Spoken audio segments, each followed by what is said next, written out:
একটা সুখবর দিই আপনাদের। ঘাটাল মহকুমা সুপার স্পেশালিটি হাসপাতালে সেখানে চালু হলো CT scan.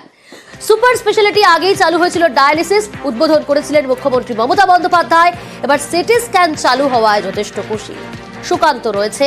Sukanta, CT scan পরিষেবা তো চালু হয়েছে, কিন্তু একটা অসুবিধা তৈরি হয়েছে যে সেখানে সিটি স্ক্যান না থাকায় চিকিৎসার ক্ষেত্রে যেমন অসুবিধা ছিল, সেখানে রোগীর পরিবাররা অভিযোগ করছিলেন বারবার করে।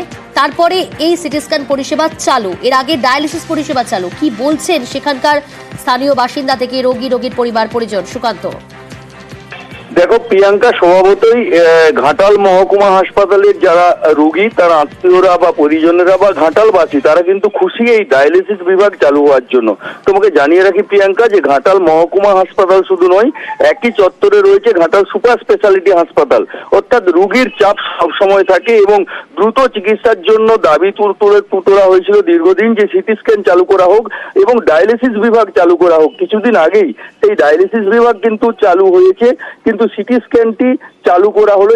এই চালু করার ফলে কিন্তু খুবই খুশি ঘাটালবাসী।